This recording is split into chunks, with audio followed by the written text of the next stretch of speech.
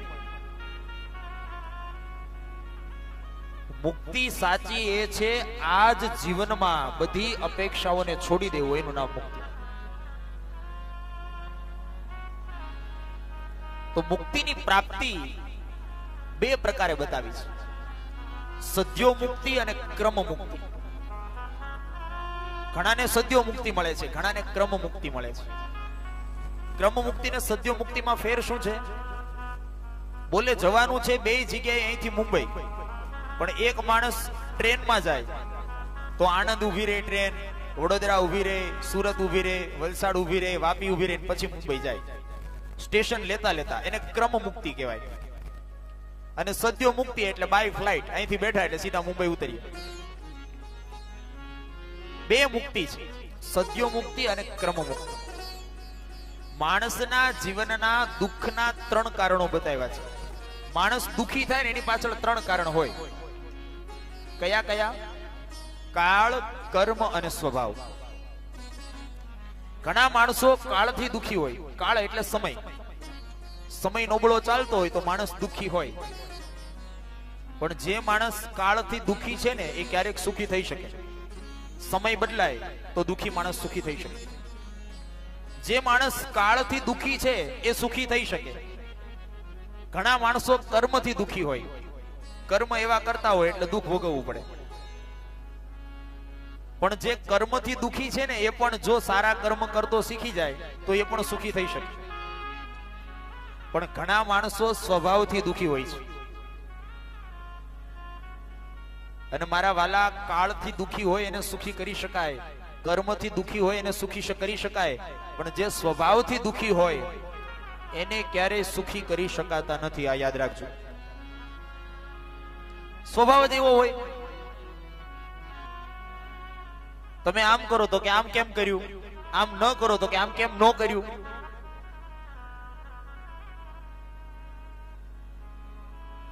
તમે પૂછો કે આજે શેનું શાક કરું તો કે તું મને ક્યાં રોજ પૂછીને કરે છે. અને તમે ન પૂછો તો એમ કે તું મને ક્યાં પૂછે છે. સ્વભાવ જ જેનો ખરાબ છે એને કેમ સુધારી શકે?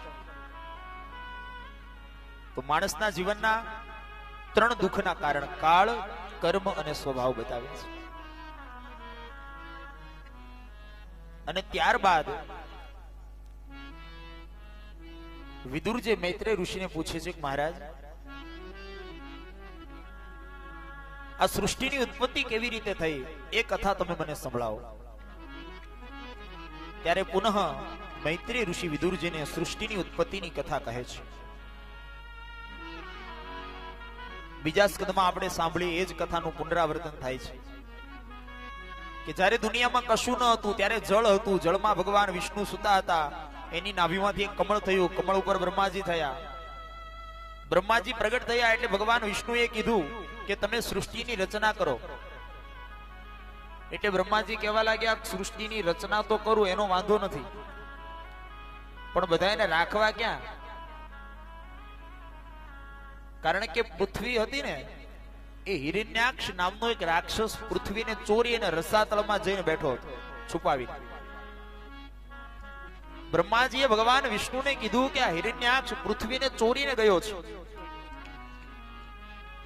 તમે પેલા પૃથ્વીને બહાર લાવો તો હું માણસને રાખું ને.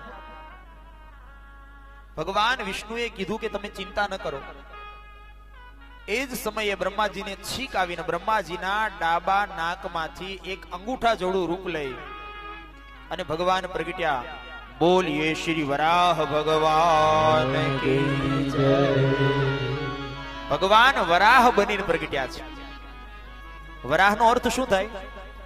વર એટલે શ્રેષ્ઠ અને અહ એટલે દિવસ, સારો દિવસ, એનું નામ વરાહ. જ્યારે પણ ઈશ્વર તમને સારો વિચાર આપે ને એટલે એ દિવસે એનું પાલન કરી લેવું અને વરાહ બની જવું. ભગવાન વરાહ પ્રગટ થયા, પલવારમાં રસાતળમાં ગયા, પૃથ્વીના પેટાળમાં જઈ પેલો હિરણ્યાક્ષ નામનો જે અસુર હતો એની સાથે ભગવાને યુદ્ધ કર્યું છે. પેલો હિરણ્યાક્ષ કહેવા લાગ્યો કે એ ભૂંડ મૂકી દે, આ પૃથ્વી મારી છે. ભગવાને કીધું કે આ મારું મારું બહુ કરે છે. તમે એક બંધ રૂમમાં બેઠા હો ને, પછી જોરથી બૂમ પાડજો મારું, તો પડઘો શું આવશે? મારું. ભગવાન એમ કે જે બહુ મારું મારું કરે ને એને હું પણ મારું, અને જે એમ કે આ બધું તારું, ભગવાન કે એને ભવસાગરમાંથી હું તારું. એટલે બની શકે ને તો જીવનમાં બહુ મારું મારું ન કરવું, તારું તારું કરવું. રામકૃષ્ણ પરમહંસના બે શિષ્યોની વચ્ચે ઝઘડો થયો. બંને શિષ્યો ગુરુજી પાસે ગયા અને કહેવા લાગ્યા, ગુરુજી તમારી ગાદીનો ઉત્તરાધિકારી તમે કોને બનાવશો? એટલે રામકૃષ્ણ પરમહંસે કીધું કે તમારા બેમાંથી જે મોટો હશે ને એને મારી રાજ્ય ગાદી મળશે. એટલું કહીને ગુરુજી તો નીકળી ગયા, પણ બે શિષ્યો ઝઘડવા લાગ્યા. પેલો કે હું મોટો, પેલો કે હું મોટો.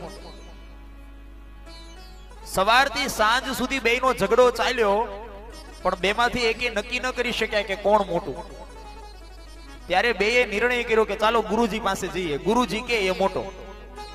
આવ્યા બંને. ગુરુજી તમે એવું કીધું કે અમારા બંનેમાંથી જે મોટો હશે એને રાજ્ય ગાદી મળશે, બરાબર છે. તો હવે તમે એ જ કહો ને કે અમારા બેમાં મોટો કોણ? રામકૃષ્ણ પરમહંસે હસતા હસતા કીધું કે એ જ મોટો જે બીજાને મોટાઈ આપે. મોટો એ જ જે બીજાને મોટાઈ આપે એ મોટો. એટલા માટે તો ઇંગ્લિશમાં કહેવત છે ને, give respect and take respect. પેલા માન આપો તો માન મળશે. તમારો જેવો વ્યવહાર હશે એવો જ વ્યવહાર સામેથી તમને મળશે. હિરણ્યાક્ષ કહેવા લાગ્યો, છોડી દે, આ બધું મારું છે. ભગવાન વરાહે એક જ મુષ્ટિકાનો પ્રહાર કર્યો. હિરણ્યાક્ષને મુક્તિ આપી. ભગવાન પાણીમાંથી પૃથ્વીને બહાર લાવ્યા. બ્રહ્માજીને કીધું કે આ પૃથ્વીની રચના કરો, અને બ્રહ્માજીએ એ પૃથ્વીની ઉપર સૃષ્ટિ બનાવી છે. આમ તો વર્ણન બહુ લાંબુ છે. પહેલા બ્રહ્માજીએ પોતાના 4 માનસ પુત્રો બનાવ્યા છે, સનત, સનંદન, સનાતન અને સનત કુમાર. ચારેયને કીધું જાઓ તમે સંસારને આગળ ચલાવો. પણ ચારેય પુત્રો બે હાથ જોડીને ઉભા રહ્યા, પિતાજી અમારે સંસારમાં જવું નથી. કારણ અસાર ખલુ સંસાર દુઃખ રૂપી વિમોહક. આ સંસાર છે ને કુવા જેવો છે, આમાં એકવાર માણસ પડે પછી બહાર નીકળી શકતો નથી. અહીંયા ઘણા બધા વડીલો બેઠા છે, એને અનુભવ્યું હશે કે કોઈ મોટો બિઝનેસમેન હોય ને, થોડા બધા પૈસા કમાઈ લીધો હોય, પછી આપણે એમ કહીએ કે સાહેબ હવે શું કામ દોડો છો? એટલે એમ કે થોડુંક કરી લઉં પછી નિરાશ, આટલું કરી લઉં. પણ કેટલું કરી લઉં એનું કોઈ માપ છે નહીં. 4 પુત્રોએ ના પાડી એટલે બ્રહ્માજીએ પુનઃ પાછા 10 માનસ પુત્રો પ્રગટ કર્યા. મરીચિર અત્રિ અંગીરસો પુલત્સ્ય પુલહ કર્તુ ભૃગુર વસિષ્ઠો દક્ષશ્ચ દશમસ્તત્ર નારદ. જેમ પેલા 4 પુત્રોને આદેશ કર્યો તો એમ 10 પુત્રોને આદેશ કર્યો કે જાઓ સંસારને આગળ વધારો. પણ 4 પુત્રોએ હાથ જોડ્યા, એમ 10 પુત્રોએ હાથ જોડ્યા, પિતાજી અમારે સંસારમાં નથી જવું, અમારે ભગવાનની ભક્તિ કરવી છે. ત્યારે બ્રહ્માજી ચિંતા કરવા લાગ્યા, અને એ સમયે બ્રહ્માજીના શરીરમાંથી 2 ભાગ થયા, 2 જ્યોતિ પ્રગટ થઈ. ડાબા અંગમાંથી એક સ્ત્રી બની, જમણા અંગમાંથી એક પુરુષ બન્યો. સ્ત્રીનું નામ છે શતરૂપા.